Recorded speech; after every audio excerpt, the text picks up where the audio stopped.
The laughter echoed through the Imperial command deck like thunder across a dry canyon.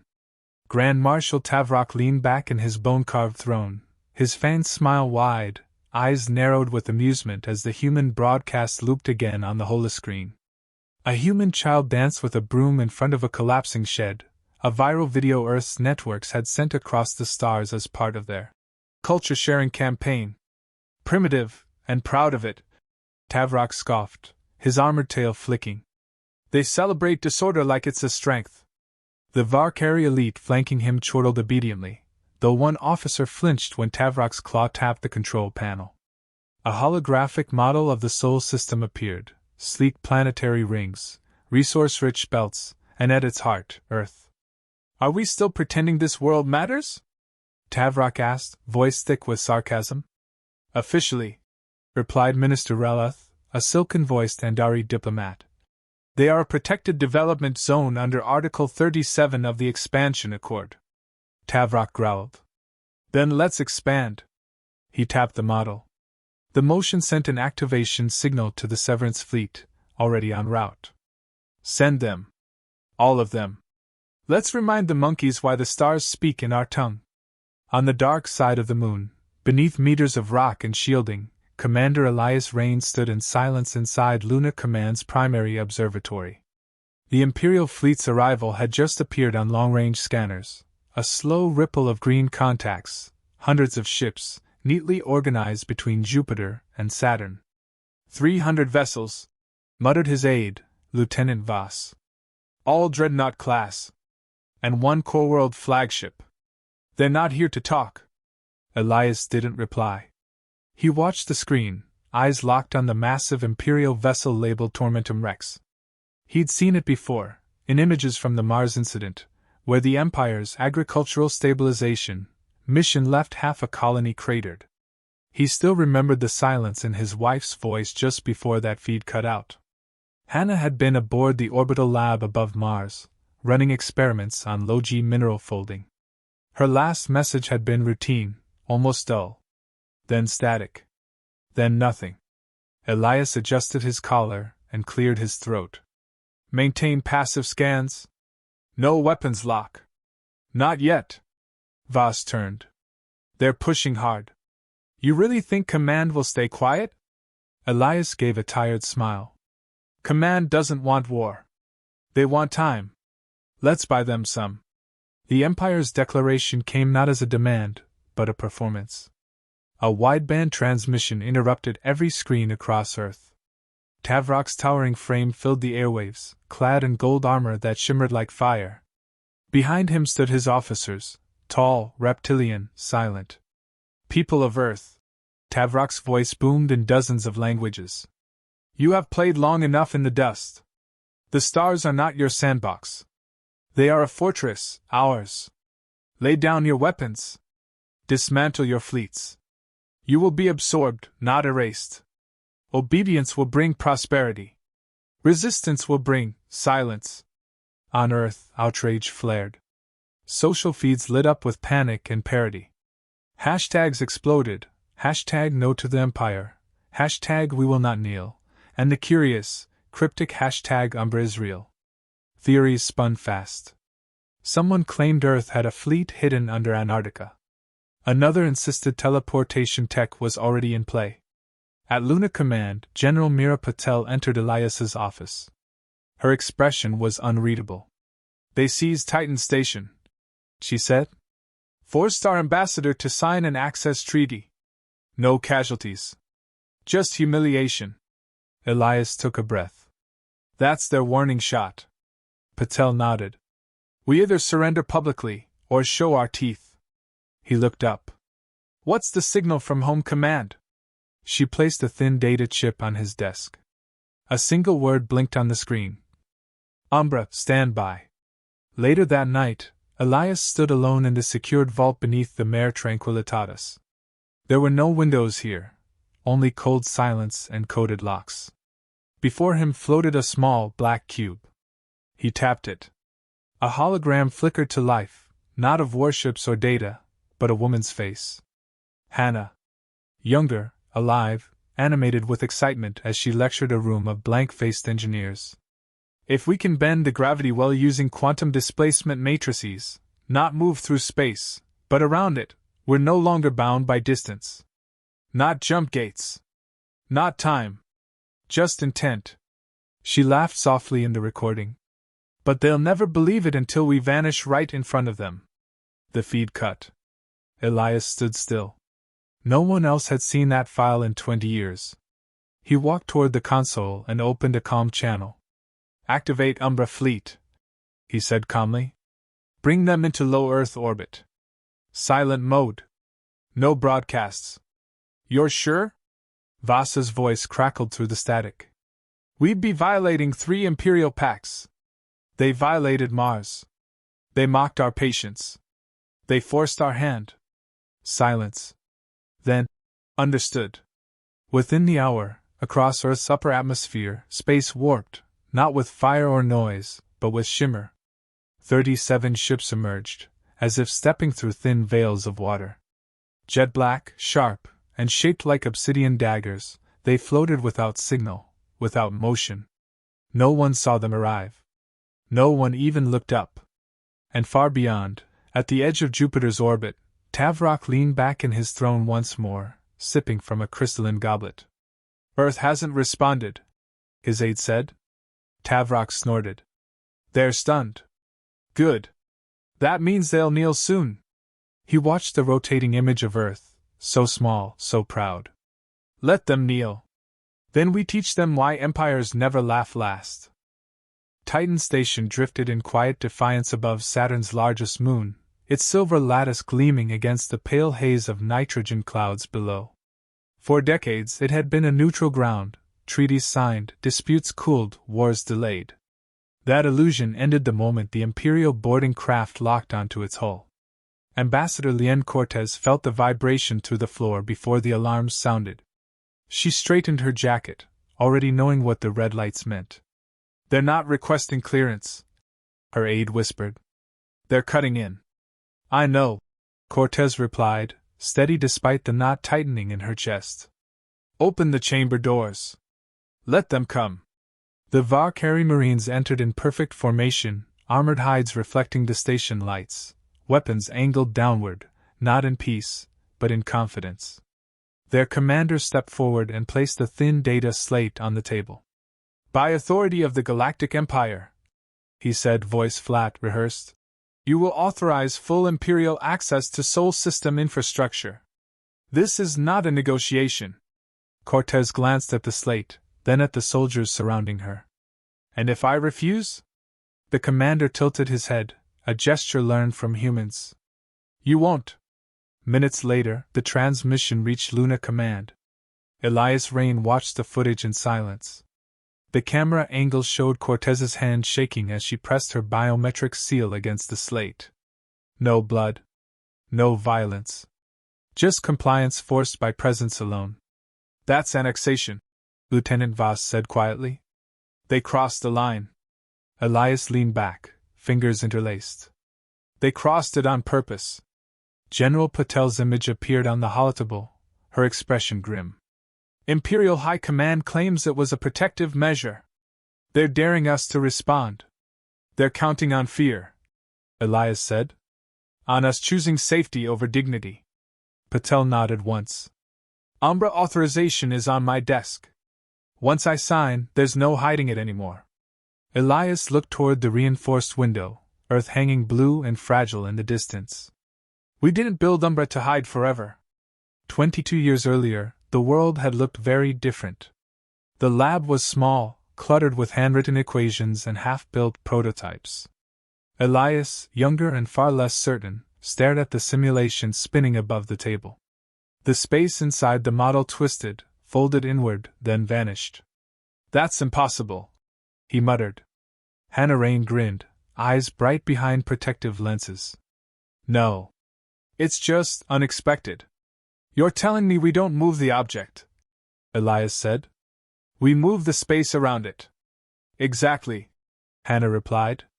Distance only matters if you travel through it. She adjusted the parameters. The model reappeared across the room without crossing the space between. Elias laughed, half in disbelief. The Empire spent 40,000 years perfecting jump gates. Hannah crossed her arms. Then maybe they stopped asking better questions. The first test destroyed half the lab. The second collapsed the gravity well. The third worked. They named it the quantum displacement drive. Then they buried it. In the present, beneath the Pacific Ocean, steel doors thicker than a battleship hull slid open. Power surged through dormant systems. Crews moved without chatter, each knowing their role by heart. In orbit, space folded silently. One by one, the Umbra ships emerged. They did not burn fuel. They did not announce themselves. They simply were. 37 vessels took position around Earth, dark shapes against the stars, each one armed but restrained. Their commanders waited for instructions that had been drilled into them for years. Elias's voice came through the encrypted channel, calm and familiar. Umbra Fleet, this is Commander Rain. You are active. Maintain stealth. No engagement unless I give the word. A chorus of acknowledgments followed, brief and controlled. Voss exhaled. They're really there. Elias nodded. They always were. At the edge of the system, Imperial sensors flickered. A junior technician frowned at his console. Marshal, I'm seeing intermittent distortions near Neptune. No mass signature. No radiation spike. Tavrock didn't look up. Interference. Yes, sir, but... I said interference. Tavrock snapped. Humans barely manage cloaking fields. They certainly don't bend space-time. The technician swallowed and returned to his station. Tavrock rose and addressed his officers. Earth will comply. They always do. Prepare Phase 2 operations. Resource extraction begins once the treaty is finalized. A ripple of approval passed through the bridge. Far away, unseen, Umbra's ships shifted position. Back on Luna, Elias stood with Patel in the command chamber, watching the Empire's fleet advance deeper into Sol space. They're moving toward the belt, Patel said. Mining probes already deploying. Elias's jaw tightened. They think the system is theirs. And now? Patel asked. Elias paused, weighing the years of secrecy, the risk, the cost. Then he spoke. Now we remind them that Earth learned patience the hard way. Patel placed her hand on the console and entered the final authorization code. Umbra is no longer theoretical, she said. Commander, you have full operational control. Elias straightened. Understood. That night, across Earth, people slept uneasily. News feeds speculated, argued, reassured. No one mentioned the faint shimmer above the atmosphere. No one saw the shadows forming a silent ring around their world. In his private quarters, Elias activated Hannah's old recording once more. Her voice filled the room, softer now, almost intimate. If this ever gets used, she said, promise me one thing. Elias whispered. Anything. Don't become what you're afraid of. The recording ended. Elias stood and keyed the fleet channel. Umbra, he said, voice steady. Hold position. Let them think we're afraid. Tomorrow, we show them what preparation looks like. The stars outside remained quiet. But the shadows were awake. The solar wind was calm, the stars indifferent. The Imperial fleet drifted in perfect alignment near the asteroid belt, its dreadnoughts reflecting cold sunlight like blades in the dark. Tavrock stood at the observation dome of the Tormentum Rex, pleased with the silence. Earth hadn't responded to the annexation of Titan Station. No resistance. No retaliation. They're docile, he said aloud, tail flicking. Predictable. We prod, and they tremble. A junior officer interrupted. Marshal, we've lost contact with Velran's Pike near Mars orbit. Tavrock didn't turn. Glitch. Realign satellites. The humans don't have strike capability beyond Luna. The officer hesitated. We also lost Keshvara and Verdant Claw, both confirmed missing from the grid. No debris. No distress signals. Tavrock slowly turned, eyes narrowing. Show me. A map flickered on. 3 Imperial destroyers had vanished from formation. Just gone. No wake, no fire, no trace. As if someone had erased them mid-thought. On the far side of the moon, Elias Rain stood at a cold terminal, eyes fixed on his own fleet tracker. 3 green markers pulsed silently. Each one marked a successful teleport strike. Umbra ships had entered, disrupted, and phased out of enemy positions in under 9 seconds. Clean hits, reported Captain Yun from Umbra 9. 0 casualties. Imperial crews disabled and teleported back aboard their own command ships. No damage done. Just confusion. Elias nodded. Perfect. Let them scramble. The Tormentum Rex's command deck turned frantic. Tavrock paced slowly, his rage not loud but focused. Sensor sweeps. Full scan from Jupiter to Sol. Look for cloaks, EM distortions, pulse signatures. We found nothing, one engineer replied. Marshal, if this is human tech, it's not cloaking. It's something else. Tavrock's voice lowered. That's not possible. Another voice crackled over the fleet-wide channel. A man's voice. Calm, deep, unmistakably human. This is Commander Elias Rain of the Terran Defense Initiative. You came here expecting fear. You found calculation. You came for conquest. You walked into a chessboard. Tavrock froze. Your ships will vanish one by one. Your weapons will be removed before they're fired. We are not playing your game. We rewrote the board. The message ended. Silence. Then panic. Marshal, for more ships just disappeared. An officer stammered. Sensors show nothing. We're blind out here. Tavrock slammed a clawed fist into the console. How? They have no gates, no warp signatures. This? He paused. A hollow pit opened in his chest. Teleportation.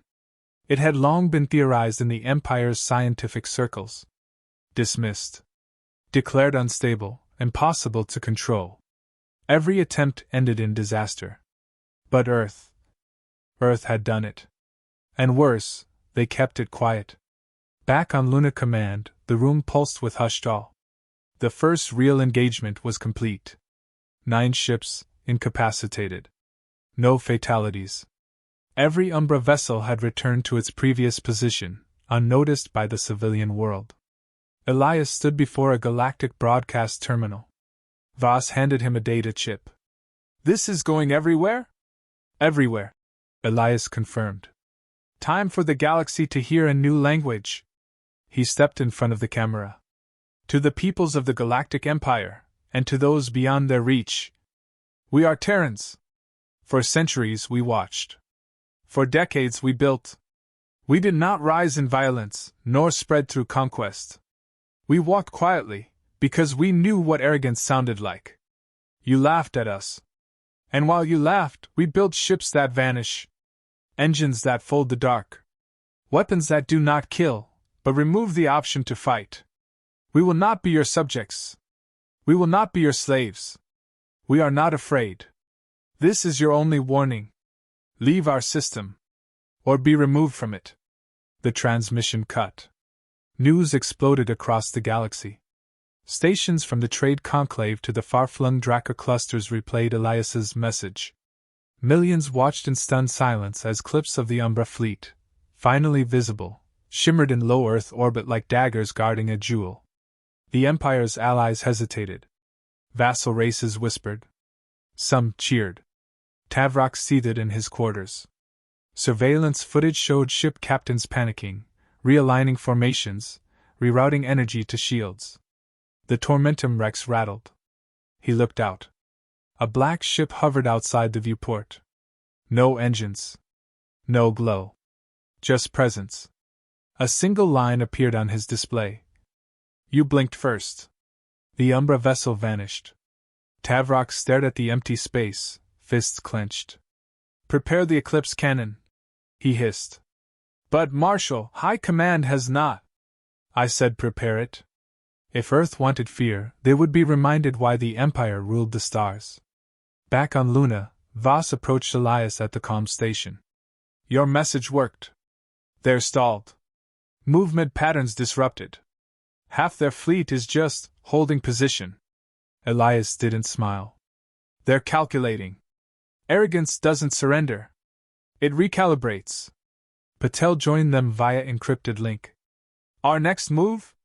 Elias answered without hesitation. We show them that silence isn't weakness. It's precision.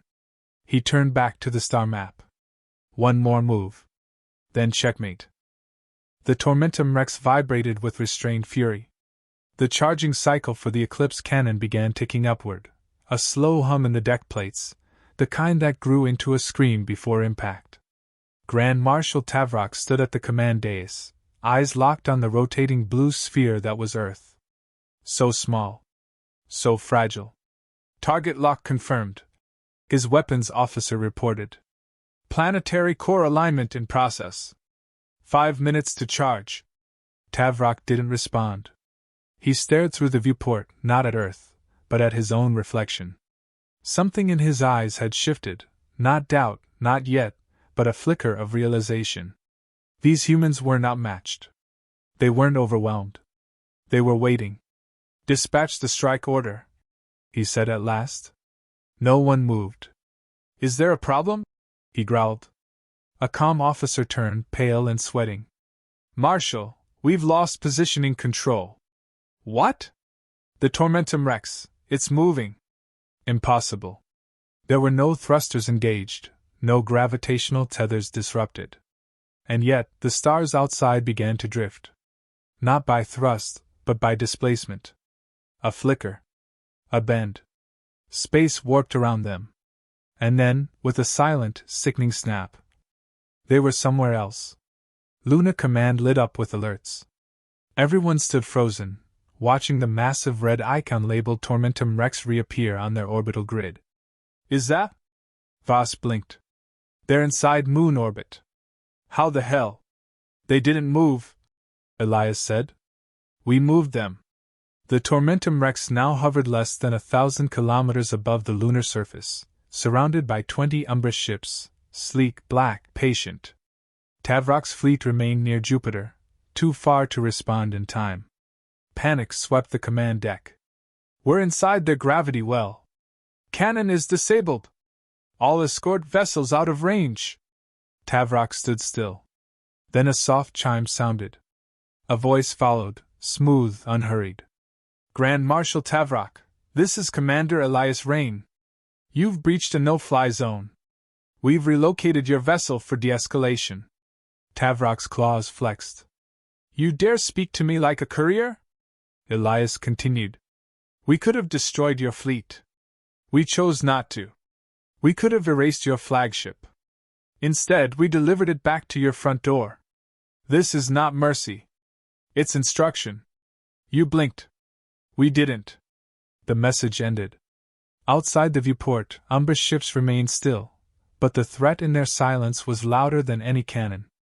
In the galactic core, news erupted in real time. Footage leaked from multiple sources. The flagship of the Imperial Navy, displaced without warning, surrounded by Terran ships no one had ever seen before. No jump trails. No escorts. Just precision. Neutral systems convened emergency summits. Member states debated sanctions. Whispers of rebellion echoed through the outer colonies. The myth of Imperial invincibility had cracked. And Earth, primitive, isolated Earth, had made it happen. Inside the Tormentum Rex, Tavrock stood motionless. His officers stared at him, waiting for a command that didn't come. He'd spent a lifetime teaching lesser species to fear power. Now he understood something far worse: quiet power. Measured retaliation. The kind that didn't need to roar. He turned to his crew. Stand down. A silence fell thicker than gravity itself. On Earth, people flooded rooftops and windows, looking up. They couldn't see the Umbra fleet with the naked eye, but something was there. Something had changed. Panic had given way to all. In classrooms, students whispered about teleporting ships. In bunkers, generals stood down emergency protocols. Across continents, civilians breathed again. At Luna Command, General Patel appeared on the central holoscreen. We've intercepted a full retreat directive from the Imperial fleet. she said. Tavrok's vessel is withdrawing. All remaining units are falling back to deep space. Voss let out a low breath. They're actually running. No, Elias replied. They're recalculating. Patel nodded. So are we. Earth is no longer an observer. The galaxy will come knocking. Elias turned from the screen. Let them knock. Hours later, the sky cleared. No traces. No wreckage. Just Earth and its moon, quiet again. Elias stood atop a ridge in the Andes, wind tugging at his coat. He held a small cube in his hand, Hannah's final research log. He pressed play. If the theory holds, her voice said, bright and tired all at once, we won't have to run. We'll bend distance like paper. Not for war. Just so no one can corner us again. Promise me, if it works, don't use it to become them. The message ended. He closed his fist around the cube. No, he whispered. We used it to end them. Not with blood. Not with conquest. With silence that could move stars.